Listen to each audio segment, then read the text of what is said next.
eu não acredito em fotocópias e réplicas, portanto, acho que cada um deve ter um pouco da sua identidade, mas tentar ir beber também às melhores práticas, seja de quem nos antecedeu, na família ou fora da família, que também, pessoas de fora da família que passam pela gestão, portanto, ir conquistando a confiança pelas próprias competências e a forma de estar da pessoa que seja vista e reconhecida pelo aporte que pode trazer.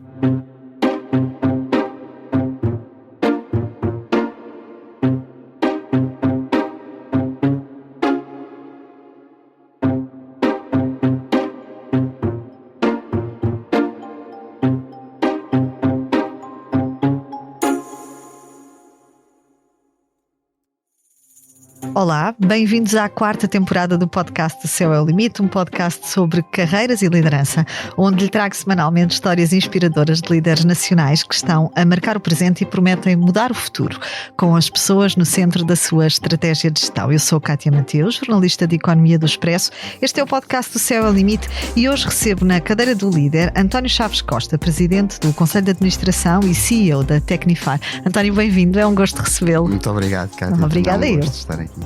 O convidado deste episódio combina um perfil improvável para o setor farmacêutico.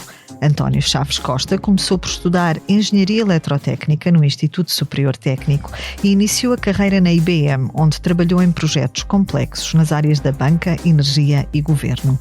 Mas no ano 2000 decidiu mudar de rumo de vida e integrar a empresa da família, a Tecnifar, uma farmacêutica portuguesa fundada em 1968 e hoje já na 3ª geração de gestão familiar.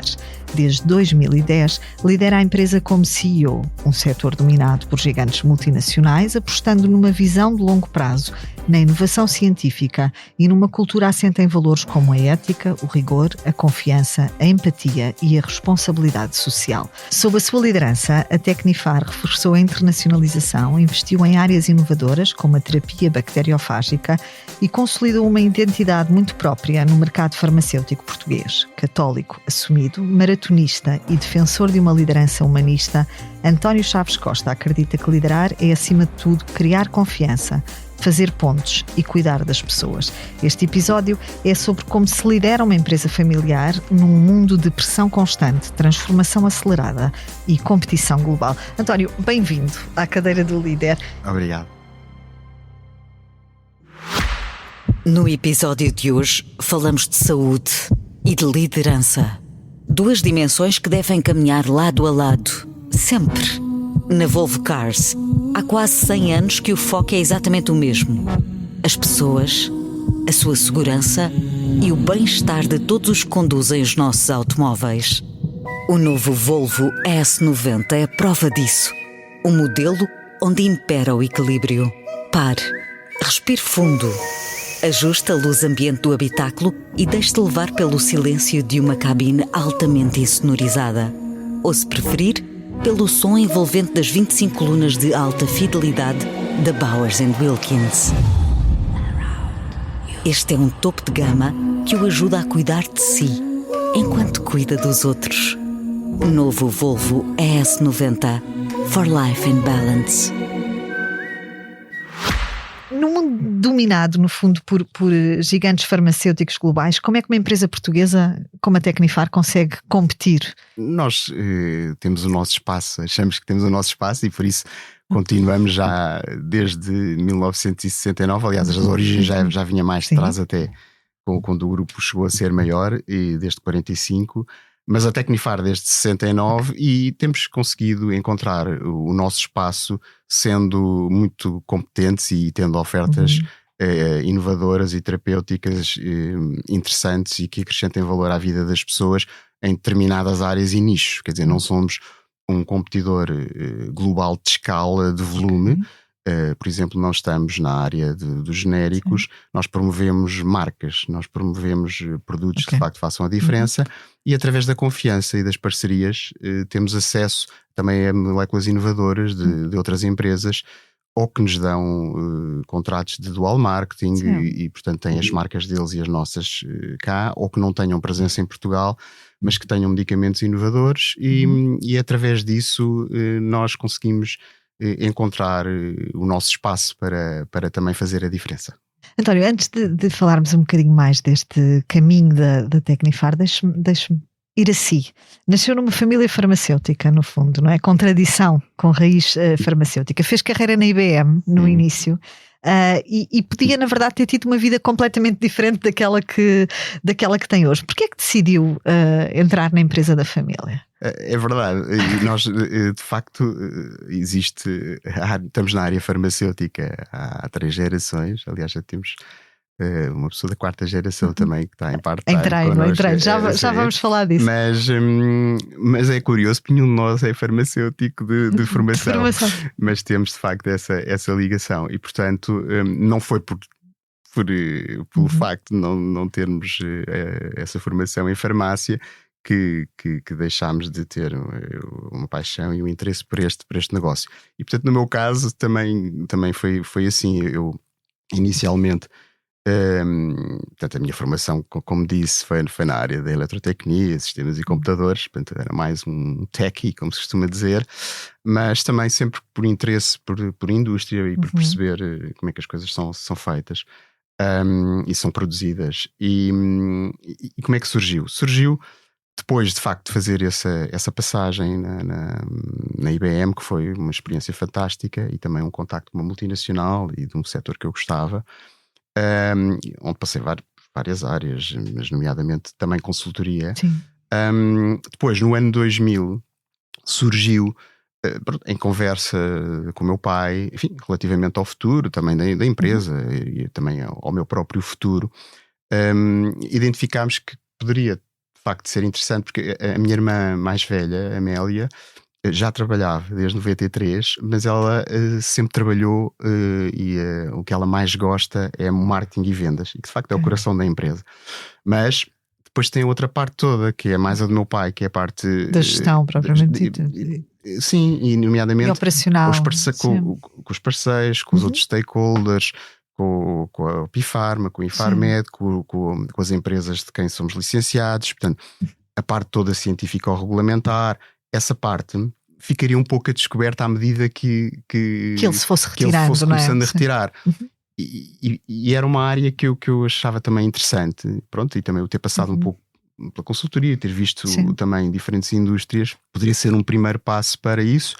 E portanto foi depois com alguma naturalidade das duas, uma ou continuava um percurso multinacional ou num ramo completamente diferente, mas se calhar mais à frente poderia ser necessário trazer algum aporte à empresa se quiséssemos continuar este percurso. Mas em criança, o António nunca pensou que a Tecnifar fosse um destino em si mesmo para si? Ou não? Poderia ser ou não ser? Eu acho que terminalmente passou seguramente, agora não me recordo pela cabeça, mas eu acho que como nós somos mais miúdos não pensamos tão estrategicamente, não é? Temos um bocadinho ainda, olhamos para a geração acima, enfim, com a liderança que eles têm e com a forma de fazer andar as coisas, e eu acho que só mais tarde é que também começamos a pensar, mas e quando chegar a nossa vez, o que é que isto é para continuar, não é? Com quem, como, que papel é que eu posso eventualmente ter nisso? Portanto, em criança não me recordo assim que fosse um pensamento que tivesse muito presente na minha cabeça. Que fosse um dado adquirido que o destino seria isso. Na altura estava a pensar ainda um bocado nesta outra parte que me interessava. Deixa-me perguntar-lhe isso. Quando é que surge esse seu interesse pela informática? Eu acho que, quer dizer, no meu tempo, já tenho alguns aninhos, no meu tempo. Eu também. Foi aqueles computadores, os ZX Spectrum e aquelas. Foi assim o primeiro computador que tive. E depois, depois tive um. Não foi IBM, mas era da Unicis, um PC, daqueles floppy disks e tudo mais. Eu ainda no outro dia estava a ver umas fotos antigas dos meus primórdios de carreira aqui no Expresso e vi um colega meu que me dizia assim: o computador era maior que tu, porque tinha aquela parte de trás enorme, sabe, António? Eu sei, é pesado, custava uma fortuna. Sim. É pronto. E gostava disso e da parte elétrica, pronto, fazer umas brincadeiras com isso. E portanto para mim tinha muito claro, e por acaso isto é curioso, não é? Porque eu tinha muito claro desde miúdo, curso que queria, eu vou para a eletrotecnia, pronto, e vou para o técnico, enfim. Forcei-me no liceu, era um aluno, portanto não tive problema em entrar exatamente no que queria. E depois foi um choque, porque depois eu não gostei verdadeiramente. Gostei de algumas coisas, mas não gostei muito do curso, nem da faculdade em si, que é uma excelente faculdade, mas enfim, não foi se calhar dos melhores períodos. E é engraçado quando uma pessoa tem uma ideia muito concreta e às vezes depois chega lá e não é aquilo, não é? Sim, e fiz, e acho que foi muito positiva. É uma grande escola e acho que me deu ferramentas, nomeadamente para de raciocínio, enfim, de poder levar para a frente noutros domínios e depois também aprofundar na gestão. Isso é uma excelente ferramenta, mas na altura eu tinha uma expectativa, se calhar um bocado de miúdo, um bocadinho cor-de-rosa, como se costuma dizer, do que é que se dizer, mas é que depois também tem algumas matérias que são pesadas e menos interessantes, que faz parte do curso, mas pronto. Fez questão de iniciar a carreira fora da empresa familiar, já falámos disso, portanto, na IBM. Foi um caminho natural, precisamente porque não pensava nessa altura num percurso na empresa. Sim. Como é que chega, António, à IBM? Só para completar isso, foi natural, mas mais do que isso, nós temos para nós, enfim, na gestão da nossa empresa, aliás, até pusemos isso por escrito entre nós, para alguém da família entrar, é necessário não só que exista espaço para isso, não é? E portanto que faça sentido e que tenha os skills adequados para a função que seja necessário, mas que tenha experiência prévia noutros, enfim, por outros sítios, ou indústria, por outras indústrias, ou dentro da indústria, enfim, que tenha feito antes, que haja um caminho profissional diverso. E, portanto, isso é importante nas empresas familiares? Nós achamos que sim. Mas porque tem um contributo prático em termos de inovação, traduz-se depois em mais inovação quando se chega à empresa, numa diversidade no olhar, na forma acho que como... sim, e abre horizontes e a pessoa com essas experiências também já teve que provar noutros sítios, não é? E portanto...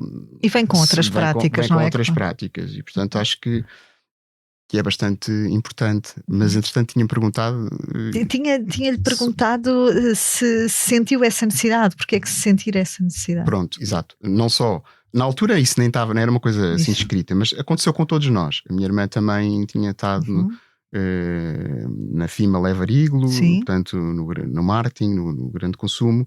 E mais tarde, pronto, a minha outra irmã, a Filipa, também, que também está comigo na gestão, também tinha passado nomeadamente esteve no Santander. Sim. Enfim, todos nós passaram por outros experiências anteriores, exatamente. O que é que os anos na IBM lhe ensinaram sobre gestão, sobre complexidade, sobre liderança, que ainda hoje aplique na Tecnify? Eu na IBM acho que trabalho em equipa, que acho que era bastante importante, e estar aberto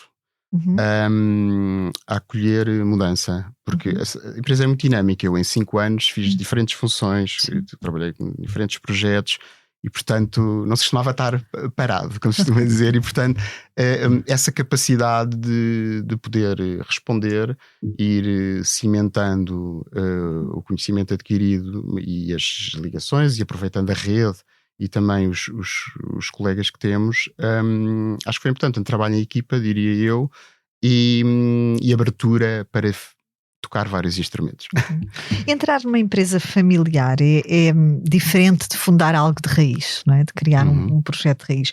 Como é que se conquista a legitimidade quando se chega a um negócio da família e quando os colaboradores nos conhecem, ou os trabalhadores nos conhecem primeiro como filho do dono, do que propriamente como profissional ou como gestor?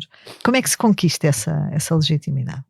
Eu acho que, em primeiro lugar, sim, todos temos, é impossível não ter a determinado momento isso na cabeça, e acho que é bom que a pessoa possa ter essa noção, que pode ser vista assim. Eu acho que tem que se ter, obviamente, fazer o caminho próprio. Eu não acredito em fotocópias e réplicas, portanto acho que cada um deve ter um pouco da sua identidade, mas tentar ir beber também às melhores práticas, seja de quem nos antecedeu, na família ou fora da família, que também temos pessoas de fora da família que passam pela gestão, e portanto ir conquistando a confiança pelas próprias competências e a forma de estar da pessoa, que seja vista e reconhecida pelo apport que pode trazer, e que isso depois se vá desvanecendo um pouco na cabeça das pessoas. E sobretudo, para mim seria impensável fazer-se valer, na forma do dia-a-dia, fazer-se valer desse estatuto familiar, dessa condição para tentar, de alguma forma, algum ganho de causa, seja num potencial ponto de vista diferente, ou potencial conflito, ou seja, numa direção, procurar que não seja esse o critério, que as pessoas não interiorizem isso como um critério. Até para também, é bom que nossas pessoas confiem em nós e se possam abrir e trabalhar connosco enquanto colegas de uma forma em que isso não esteja presente, não os condicione.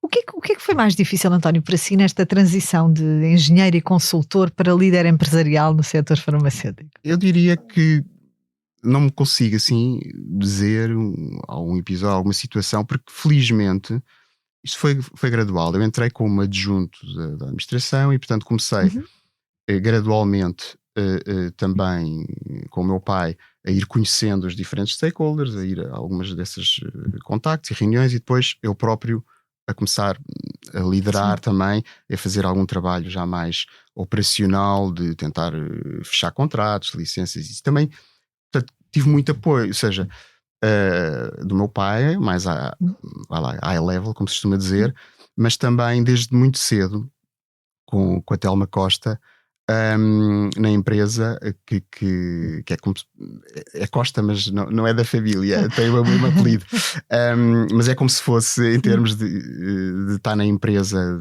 desde os anos 80, com o meu pai. Começou com o meu pai, continuou connosco e está à frente da área dos assuntos científicos e regulamentares, External Affairs, e como era uma das áreas que eu ia abraçar, portanto, também fiz muita equipa com ela e aprendi muito naquela fase a perceber como é que funciona a regulação do medicamento. Essa parte da regulação é particularmente desafiante, não é? Para quem vem de fora. E portanto eu diria que, respondendo concretamente à sua questão, não foi assim uma dificuldade extrema. Pronto, nós na consultoria também já tínhamos que, no fundo, alguma lidar, prática e tínhamos, exatamente, e que lidar com o cliente e com as necessidades do cliente, com a indústria onde ele opera e portanto produzir também documentação sobre isso, os projetos que tínhamos, e portanto aqui basicamente foi entrar perceber, lá está, diagnosticar também e perceber o funcionamento de um setor que me era ainda desconhecido do ponto de vista da operação. E portanto perceber a lógica e a mecânica aos poucos, mas fui bem integrado com o resto da nossa equipa, que é fantástica, e portanto e é evidente, na parte de marketing e vendas, perguntava a minha irmã Amélia ou ao nosso diretor também para nos explicarem como é que funcionava a dinâmica, embora lá está, nós dividíamos um bocado os pelouros nesse aspecto e procurávamos não se sobrepor demasiado, não é? A Tecnifar está na terceira geração. O António é a terceira geração da família a liderar. Qual é o maior risco das empresas familiares quando passam de geração em geração? O risco, eu acho que até está um pouco descrito e fala-se muito e trabalha-se esses aspectos, por exemplo, na Associação Portuguesa das Empresas Familiares, a qual nós pertencemos, enfim, que à medida que as gerações vão passando, que se possa de alguma forma não conseguir dar a continuidade ao crescimento e depois alargando, e portanto consensualizar uma governance, portanto uma governação da empresa de uma forma adequada, como é que se vai abrir ou não também ao exterior, a outro tipo de stakeholders. Portanto, acho que há sempre esse desafio na transição, ou no limite, poder, no limite, não haver das gerações abaixo qualquer interesse. Quem tenha interesse em continuar, e pensar, pronto, eu posso até ser acionista, mas não quero fazer parte da gestão ativa da gestão, e pode acontecer também isso. Mas em termos de gestão propriamente dita, no cotidiano da gestão de uma empresa familiar, quais são os maiores desafios? É mais fácil ou mais difícil chegar a consensos em termos de decisão, por exemplo, do que numa empresa que não tem esse cariz familiar? Eu penso que no nosso caso nós temos conseguido fazê-lo. Agora, é como tudo, há alturas em que nem todos estão de acordo. Podemos não estar de acordo, mas procuramos sempre chegar depois a consenso e que isso, que essa unidade acabe por prevalecer e também seja percepcionada pelo resto da equipa, porque isso também transmite confiança à equipa.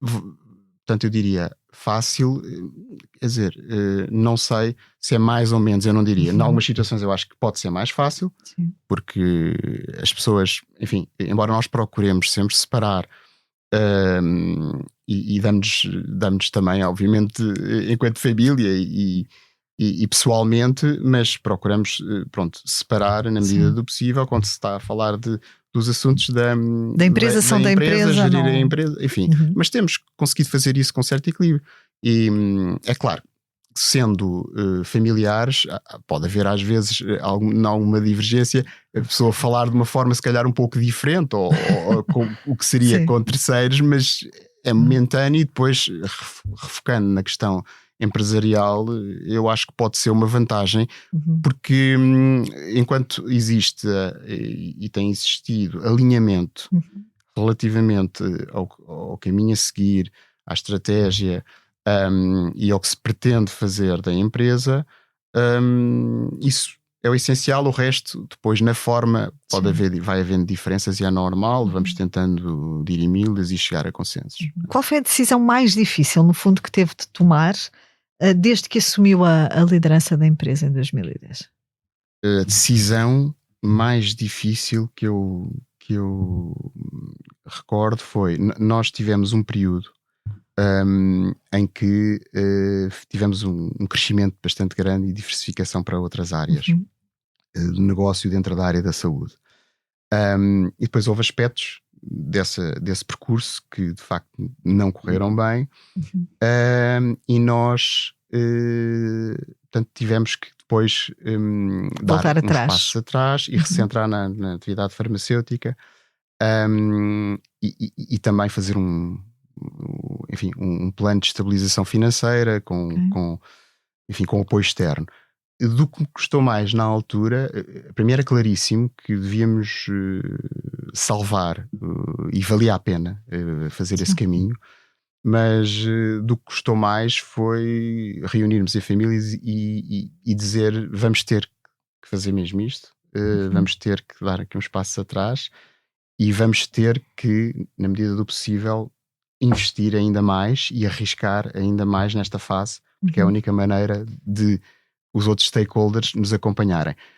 E isso é difícil, especialmente para a geração acima, para os meus pais, ter que ter também essa conversa, juntamente com termos essa conversa. Mas felizmente depois as coisas correram bem. Esses passos atrás de que falava António implicaram a redução de pessoal, implicaram cortes de... Sim, implicaram cortes de custos, redução de pessoal e vender todas as outras áreas de negócio para no fundo saldar passivo, não é? Como é que se comunica? E temos falado muito disto aqui no podcast. Como é que um líder, sabemos à partida que é uma decisão, entre aspas, natural, ela nunca é agradável, mas sabemos à partida que é uma decisão que infelizmente faz parte do panorama da gestão de qualquer líder, não é? Sabemos à partida que quando crescemos contratamos, quando temos momentos mais difíceis podemos não conseguir suportar toda a equipa que temos. Como é que um líder se prepara para explicar à sua equipa que há uma parte dela que vai ter que dispensar? Eu acho que, sobretudo... E também como é que, no fundo, como é que dá essa notícia às pessoas? Como é que se comunica de forma empática, se é que isso é possível, um despedimento? Eu acho que o importante é que as coisas não aconteçam completamente como inesperadas ou uma surpresa, ou seja, é importante ir comunicando, ser frontal e transparente, sem obviamente assustar as pessoas. O negócio tem que continuar, mas procurar ir explicando o propósito, o que nos moveu porque nós obviamente achámos que o caminho fazia sentido e penso que até poderia ter feito sentido se não tivesse várias variáveis depois mudado. Entretanto, o plano fazia sentido e explicámos a estratégia.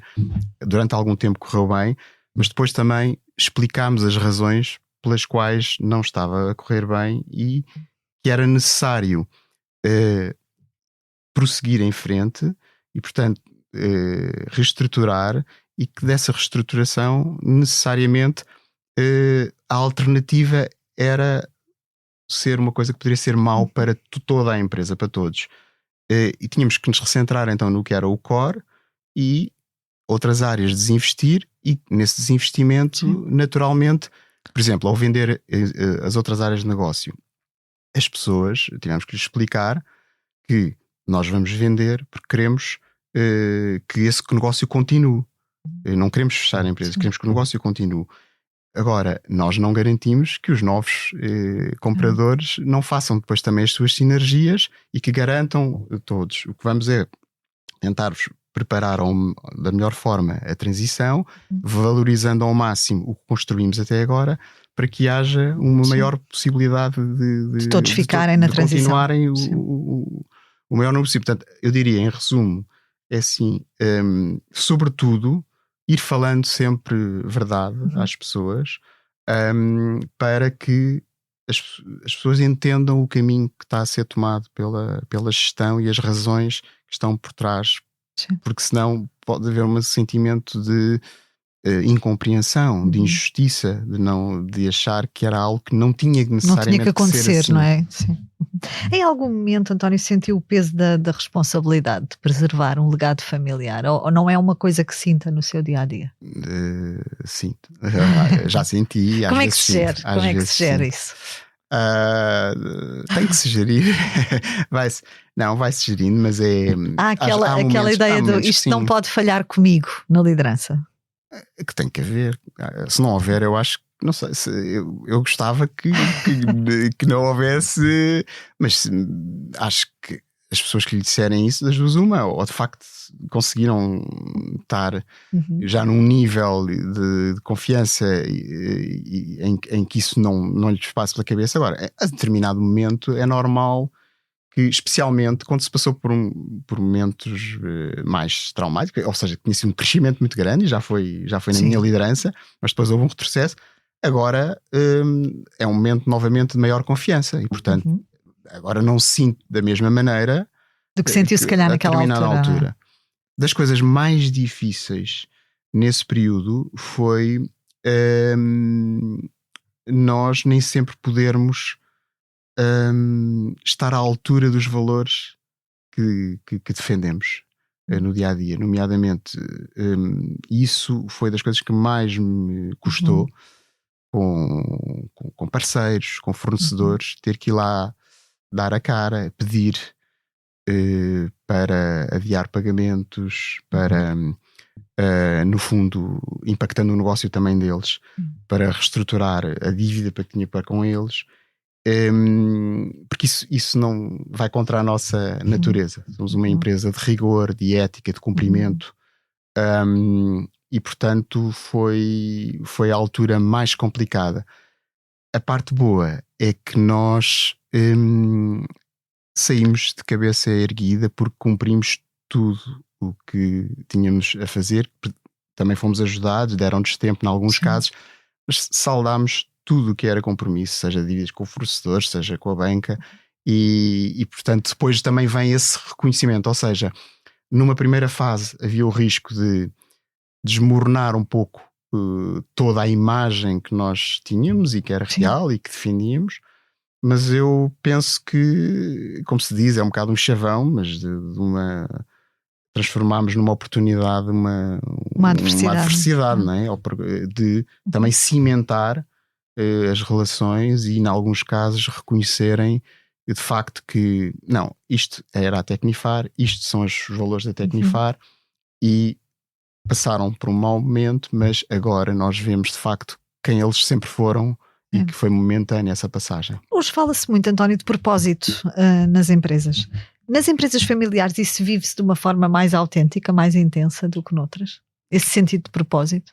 Eu acredito que sim, que pode acontecer. Pelo menos nós procuramos senti-lo e também que as nossas pessoas o sintam. E acho que em algumas pessoas elas também se sentem família Tecnifar e portanto de vestir a camisola e de se alinhar com o nosso propósito, com os nossos valores, com a nossa missão. E por isso temos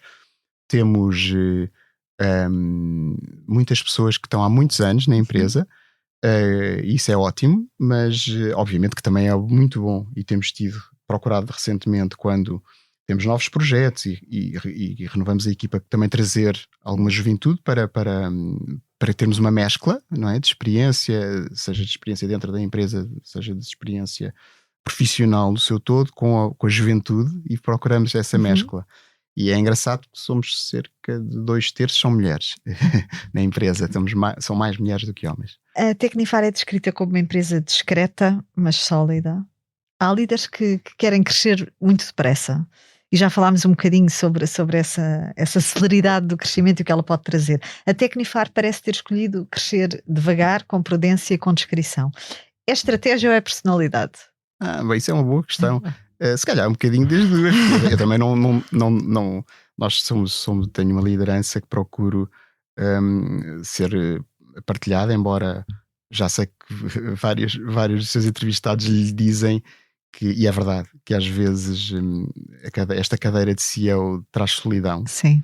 Mas procuramos ultrapassar essa solidão, partilhando também a responsabilidade com as outras, não é fugindo, mas é partilhando na decisão e no delinear o caminho. E portanto, nessa partilha, eu acho que se consegue ir traçando o caminho e portanto ajudar-me também nas minhas próprias decisões. De forma mais calma, mais serena e menos acelerada, se calhar, do que outras empresas. Exato. Portanto, voltando a essa questão, tenho de facto essa característica, mas que eu penso que é partilhada, não é imposta. Sim. E que vem também um bocadinho da cultura da empresa. E preciso também, acho que precisamos do nosso tempo, depois de uma altura que se calhar um pouco contra a natura, aquele período que lhe falei, foi um crescimento muito rápido. Nós quase que, portanto, o volume de negócios tínhamos 20 e tal milhões de euros e de repente passámos em 5 anos para 40. Para a nossa escala, eu sei que para outras empresas poderá não ser um grande número, para a nossa escala foi um incremento muito grande e de complexidade de outras áreas de negócio. E foi tudo muito rápido. E depois, como houve essas questões que não correram bem, nós agora voltámos um bocadinho então ao nosso ADN de vamos fazer as coisas com prudência, com prudência, com solidez, que nos permita, no fundo, dar passos mais seguros, mas obviamente tem que se arriscar, mas não seja, por exemplo, investigação e desenvolvimento é risco puro. Sim. Nós na investigação estamos com um parceiro em biotecnologia a investir há 20 anos e não sabemos se alguma vez, eu acho que sim, que ainda vai chegar um dia ao mercado o produto, mas e isso era um dos meus maiores desejos, era ver um produto de investigação, um produto biológico de investigação nossa e dos nossos parceiros chegar ao mercado, mas lá está, é risco aí, obviamente tem que se arriscar também, mas procuramos dar passos neste momento que sejam sustentados e sólidos. A Tecnifar apostou em áreas como a terapia bacteriofágica, de que falava há pouco na introdução, muito antes até do tema ganhar visibilidade. O que o atrai nestas apostas de longo prazo, António? Olha, atrai porque poder fazer a diferença, de facto, não é? Se conseguirmos que um produto desse vá para o mercado, vem cobrir uma necessidade não satisfeita, não é? Que é, nós neste momento, e isso também está na ordem do dia, a Kátia seguramente também já ouviu falar, que existe uma resistência crescente aos antibióticos. Sim. Portanto, há bactérias multiresistentes em que a antibioterapia começa a não ser tão eficiente, e a investigação nas moléculas de antibióticos também não é uma área das mais dinâmicas.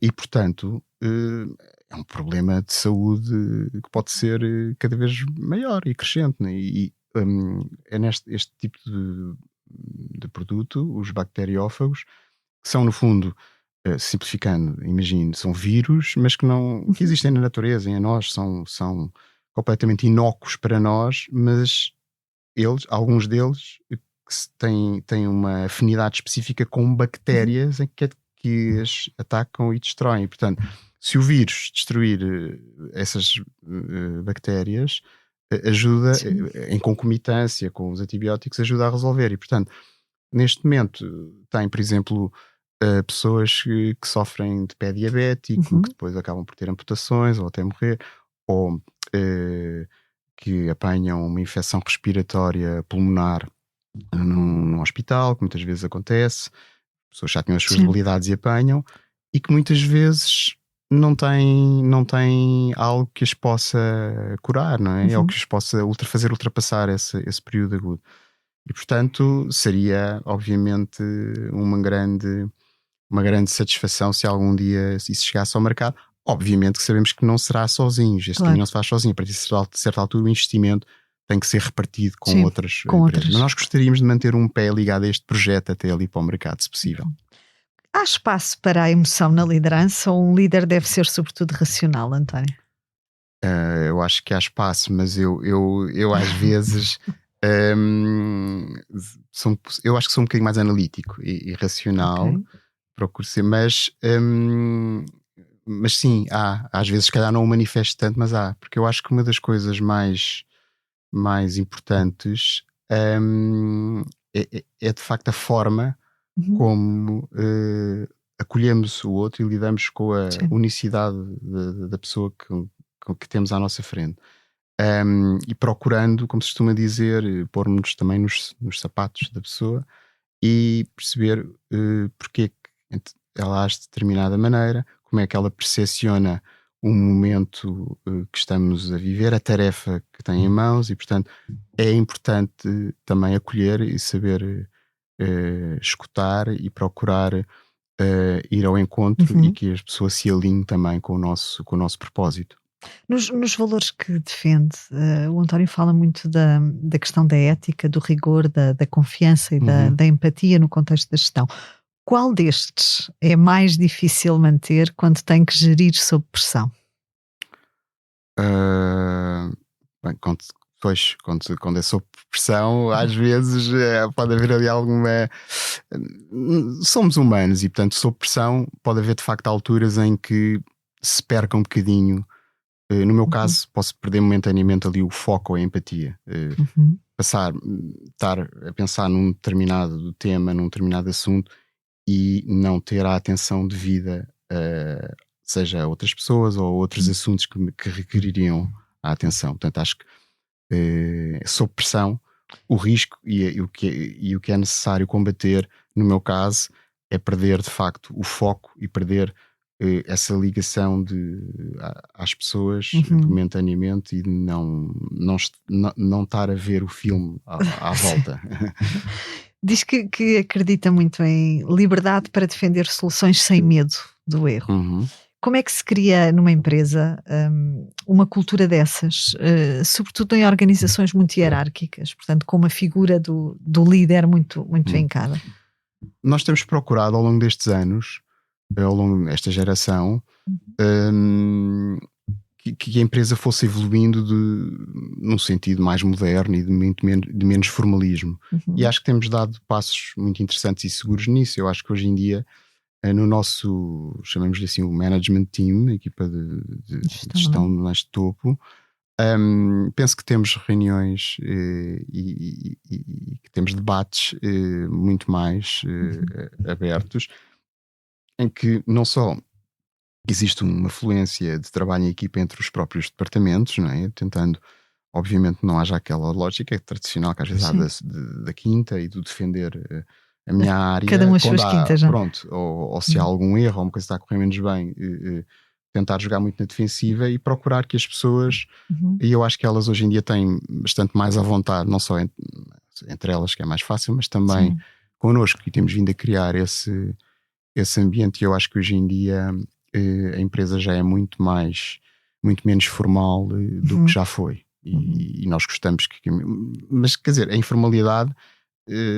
no bom sentido, não é? Obviamente tem que haver regras e hierarquias. Há uma questão ainda da accountability que pode ser melhorada, não é? As pessoas serem de facto saberem exatamente, portanto, até onde é que vai a sua responsabilidade e também assumi-la. Mas eu sou defensor de uma cultura da solução, de pontes, de conversar as coisas e não de focar no erro, não é? Da culpa. Acho que não é não a culpa, acrescenta. é mais a responsabilidade. Isto não correu menos bem, foi a nossa responsabilidade. O que é que podemos fazer para melhorar? E para que não aconteça, aqui, para que não volte a acontecer, ou precisamos de ajuda ou de diretrizes, enfim, de enquadramento. Mais do que faltou o produto esgotou, mas o que é que aconteceu com a produção, ou o que é que aconteceu com o planeamento, de quem é que foi a culpa? Não é algo que eu defenda como, enfim, critério na gestão. Como é que se define enquanto líder, António? Eu procuro ter uma liderança que olhe de facto para as pessoas e o que elas podem dar de si de melhor, dentro da sua, como falei há pouco anteriormente, dos seus talentos, da sua unicidade. Procuro ser um líder em que acolho as opiniões, tento dirimir também, ou procurar evitar que existam conflitos desnecessários, porque às vezes o bom conflito também pode ser interessante e pode ser produtivo, não é? Se andarmos para a frente, que obviamente, e criar no fundo também uma liderança em que as pessoas que não seja, como é que eu ia dizer, que a palavra não se gaste um bocadinho. Às vezes vemos isso um bocado na política, que as pessoas dizem, este político, a palavra gasta-se porque fala demasiado ou está sempre coisa. Eu gosto de quando tenho algo a propor, a dizer, a opinar, ou a apresentar perante a equipa, que de facto reconheçam como, olha, isto foi algo em que ele de facto acredita, isto faz sentido, ele está a falar a verdade para connosco, está-nos a expor as coisas como elas são e, portanto, que isso transmita confiança. Portanto, eu acredito nisso, acredito na liderança mais do que fazer, estar na minha posição, embora eu também goste às vezes de pôr as mãos na massa em alguns temas específicos com toda a equipa, mas criar o caldo e o ambiente para que as pessoas consigam de facto ser o mais produtivas possíveis e num bom ambiente, e que façam as coisas andar para a frente nas suas diferentes áreas, procurando no fundo que esse ecossistema esteja em equilíbrio e, quando há desequilíbrios, agir para que de facto repor as coisas. Qual foi o erro de liderança que mais o marcou nestes últimos anos, que cometeu e que mais o marcou nos últimos anos? O erro maior que eu de facto identifico foi em determinada altura, quando foi essa fase de crescimento acelerado noutra área. Nós não o fizemos sozinho, fomos buscar liderança ao mercado também, para quem percebia da área para o fazer, e houve uma delegação e uma confiança da minha parte excessiva, e deveria ter havido uma maior também supervisão nessa escolha. Exato. E depois no trabalho que foi sendo desenvolvido e na escolha, e portanto acho que se tivesse feito diferente, eventualmente os resultados poderiam ter sido melhor, não saberemos, mas isso. E depois também houve uma lição que eu tiro também ao longo da carreira e das pessoas com quem tenho trabalhado, que é mais importante ainda do que nós trabalharmos, rodearmos, seja porque contratarmos, seja porque são empresas com as quais queremos ser parceiras, rodearmos de pessoas competentes, que obviamente que têm que o ser, e bons nas áreas onde estão, há outra coisa que não pode, para mim, não pode ficar para segundo plano. E aprendi isso, que é muito importante. E às vezes até pode ajudar depois no resto, que é, convém que sejam pessoas com as quais nós nos identificamos e partilhamos em valores, não é? Os mesmos Sim, valores. sim. Isso é fundamental. E foi muito importante, nomeadamente depois neste turnaround que fizemos e nesta fase depois de relançamento da Tecnifar, e conheci pessoas depois fantásticas também que trabalham connosco, e algumas delas das quais fiquei amigo ou até sócio, porque foi pronto, quando de facto estamos a trabalhar num objetivo difícil, mas com pessoas que, para além da competência, percebem o que nós estamos a sentir, quais são os nossos valores, o que é que nós queremos preservar, e têm esse alinhamento. É mais eu acho que é fácil. mais fácil. Acho que é claramente mais fácil. Há decisões que ainda hoje lhe tiram o sono, António? O que é que à noite o atormenta mais? Sim, eu não tenho assim um sono muito fácil, e tantas vezes ainda há coisas que me tiram o sono. Não consigo assim agora concretizar nenhuma, sei lá, por acaso até consigo. Há uns tempos, há relativamente pouco tempo, tivemos uma parceria que terminou também. Às vezes são ciclos dos produtos, mas que já durava quase há 20 anos, de uns produtos que tínhamos de uma multinacional alemã, e pronto, e eles quiseram, finalmente vão se instalar em Portugal e queriam no fundo ficar novamente com as marcas para eles. E havia ali uma questão que nós na altura salvaguardámos, mas o entendimento deles inicial não era o mesmo, de que a marca, que era a nossa principal marca sempre, que é o Diplexil, é uma marca que vem desde os anos 70, é uma grande marca Tecnifar, poderia nesta transição eventualmente ficar em risco de nós não ficarmos com a marca connosco. Achavam eles, nós não, e felizmente assim não foi. Mas aquilo, quando de repente eu ouvi do lado de lá, bom, mas atenção, há aqui a questão com a marca, que está no contrato, a marca também tem que passar. E aí teve umas noites sem dormir. Não, aí fiquei assim um bocado, não, isto não é assim, eu não estou a ver bem. Nós vimos bem, quer dizer, na altura eu até já cá estava, estive a ver com a Telma, com o resto da equipa, advogados, e de facto não era assim, mas de facto aquilo podia estar melhor redigido na altura, e não era assim completamente linear. Isso obviamente, pronto, foi um exemplo concreto, mas foi uma coisa que me deixou ali muito ansioso, até ter isto perfeitamente esclarecido, claro, e depois acabámos por conversar as coisas e chegámos a um entendimento também com a empresa. Nós também procuramos, e eu procuro sempre que possível isso, resolver as coisas de uma forma que acrescente valor para ambas as partes, evitando, se possível, o conflito ou a disputa, né? Quando vai para outros patamares. Acho que não acrescenta valor, se for possível evitar. A fé tem uma presença assumida na sua vida, António. Forma é que influencia o seu modo de liderar? Ser católico torna um líder diferente? Eu não queria dizer diferente no sentido, porque eu não nos arrogo, eu e acho que as pessoas que são também católicas, nenhuma superioridade moral ou quer que seja, e sou completamente a favor da liberdade religiosa, ou de todo não ter religiosidade, mas tem influência, olha, e nomeadamente teve muita influência. Nós também fomos membros da ACES, a Associação Cristã de Empresários e Gestores, e na altura, em 2012, que era o presidente, que fez um mandato excelente, o António Pinto Leite, Dr. António Pinto Leite, eu lembro perfeitamente. Portanto, 2012 eu não estava assim há muito tempo nestas funções, já como CEO. E no 5º Congresso da ACES, o António Pinto Leite faz um discurso notável, e também tinha apresentado há pouco o seu livro, em que era o amor ao próximo como critério de gestão. E ele diz isto de uma forma que eu até prefiro ler para não me enganar, mas diz: o amor como critério de gestão tem uma definição muito concreta. Significa tratarmos os outros como gostaríamos de ser tratados se estivéssemos no lugar deles. E quem são os outros?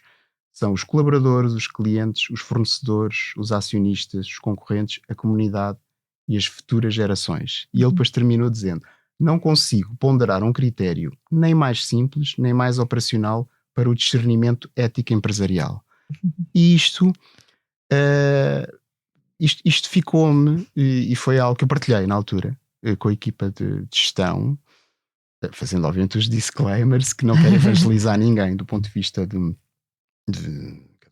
ele tem a liberdade para acreditar no que quer que seja, mas isto é universal, pode ser universal, não tem que ter nenhum crédito por trás para acreditar nisto, porque de facto, se nós procurarmos, e isto não é fácil, mas se procurarmos no dia a dia agir dessa forma, eu acho que isto concorre para melhorar a produtividade. Se melhorarmos a produtividade e as pessoas andarem mais felizes e melhorar a produtividade, a empresa também fica melhor, a sociedade no seu todo pode ser contaminada no bom sentido.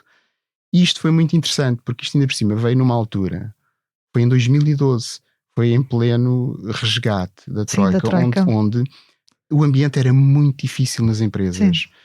Com despedimentos, a incerteza era grande. Com despedimentos e portanto isto não era fugir às responsabilidades, mas era apelar a que as coisas sejam feitas, lá está, tendo na medida do possível, mesmo nas decisões difíceis, isto presente na gestão.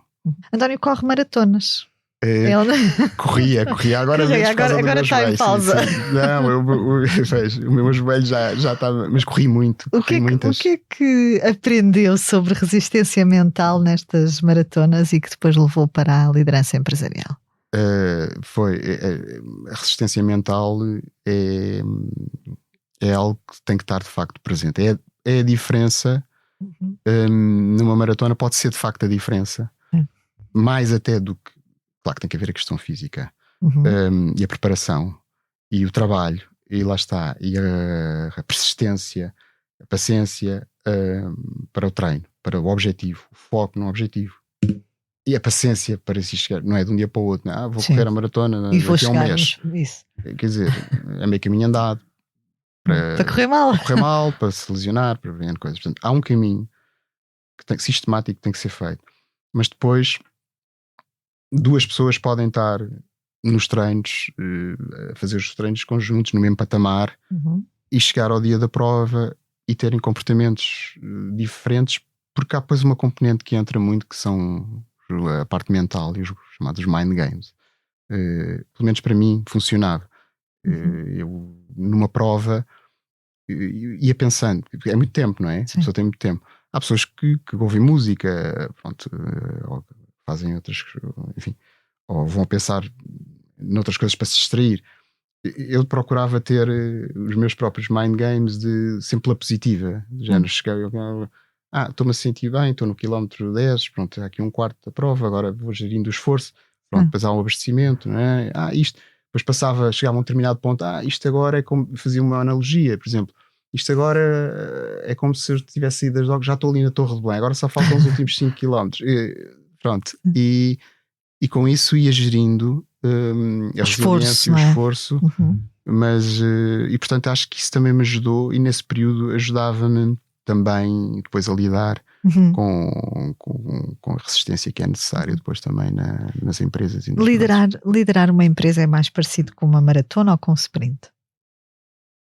Na minha maneira de ser, eu acho que é mais a maratona, mas isso é porque nós estamos cá para continuar, o nosso propósito é continuar, já vínhamos de trás e acreditamos no trabalho de longo prazo, mas para outras pessoas e noutros contextos acho que pode ser um sprint. Em outras áreas de negócio, bem, agora vemos, não é, estas áreas, todas as tecnologias e inteligências artificiais. Ia perguntar-lhe isso. Se calhar estar 6 meses de atraso pode ser o fim.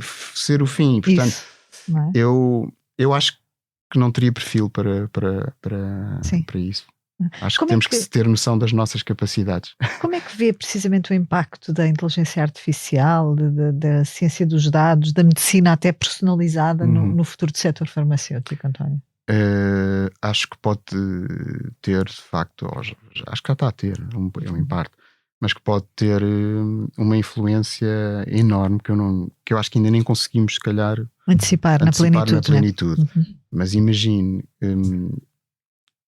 se houver uma aceleração de uma ordem de grandeza, ou seja, de 10 para 1, em termos de alguns processos que são necessários ao longo da investigação. Sim. Pode significar, de facto, muito maiores oportunidades, não é?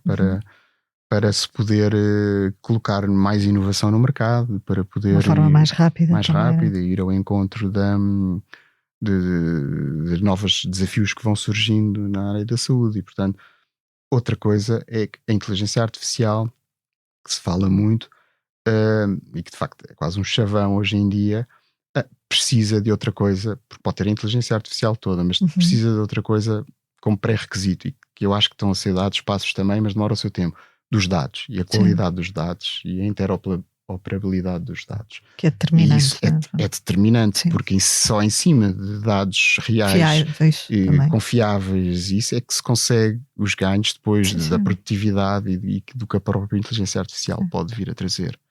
António, o futuro da Tecnifar far-se-á com a 4ª geração da família. Há bocadinho dizia-me que já há um elemento da 4ª geração na empresa. É esse o caminho ou não é necessariamente esse o caminho? Pode passar por uma gestão profissional externa? Eu acho que ainda não está decidido como é que vai ser, porque vai depender da vontade da própria 4ª geração e dos atuais acionistas. O que eu acho que é importante é ir dando também a conhecer e trazer quem queira e que faça sentido, como eu disse anteriormente, logo no início, que haja um fit, como se costuma dizer, para determinadas áreas, poder fazer de facto esse caminho, essa experiência e depois veremos. Mas acho que tanto é possível fazer de uma maneira como de outra, ou seja, é possível continuar a empresa com maioritariamente com uma gestão ainda familiar, com menor gestão familiar ou no limite sem gestão familiar. Acho que qualquer modelo... Há caminho para fazer em ambos os modelos. Acho que qualquer modelo, se for bem pensado e bem desenhado, e sobretudo que traga valor para a empresa. Acho que em primeiro lugar, mais do que pensarmos como é que há aquela expressão que se dizia nós nunca, é um anúncio, um claim, nós nunca verdadeiramente somos donos de um Patek Philippe, apenas cuidamos dele para a geração seguinte do relógio. A empresa familiar também pode ser encarada assim. Nós não somos completamente os donos, não é? Nós cuidamos para a geração seguinte ou para quem vier, e portanto acho que a empresa tem que ser maior do que nós, ou seja, e do que esse propósito e portanto nesta fase estamos bem assim. A empresa é 100% familiar e da nossa família, não o foi no passado, por agora é assim, mas não tem que ficar escrito na pedra que tem que ser sempre assim. Eu acho que isso depois também caberá ao caminho que formos fazendo e também cada vez mais ouvindo, à medida que vão tendo maturidade para isso, ouvindo quem possa estar na geração seguinte. O que é que o inspira, António? O que é que me inspira? Sim. Inspira-me aqui no trabalho que faço e na Tecnifar é podermos fazer a diferença com alguns produtos que temos ou algumas soluções terapêuticas que temos, fazer a diferença na vida das pessoas, para terem uma vida melhor, com mais qualidade, seja bem-estar. Também estamos na área de consumer health, mas sobretudo também em áreas, e estamos em algumas patologias que são mais pesadas, da área do sistema nervoso central, portanto, bipolaridade, epilepsia, a depressão, enfim, ou então a área respiratória, a asma, DPOC. Portanto, poder fazer a diferença e que essas pessoas tenham uma vida melhor. Obrigada, António, foi um gosto recebê-lo no Céu é o Limite. Foi um gosto também estar consigo. Obrigada. Fechamos assim o episódio 2 do Céu é o Limite. Contou com a edição e sonoplastia a cargo de Salomé Rita. Tivemos connosco na cadeira do líder António Chaves Costa, Presidente do Conselho de Administração e CEO da Tecnifar. Quanto a nós, quero ouvi-lo, saber o que pensa e que dúvidas tem sobre liderança e o mundo do trabalho. Se tem histórias para me contar, um líder que marcou o seu percurso de carreira ou dúvidas que o inquietem, envie-me um e-mail para oceoelimite@expresso.empresa.pt. Da minha parte é tudo. Regresso, como é hábito, na próxima semana com mais histórias de líderes que inspiram. Até lá, fique bem, já sabe, o céu é o limite.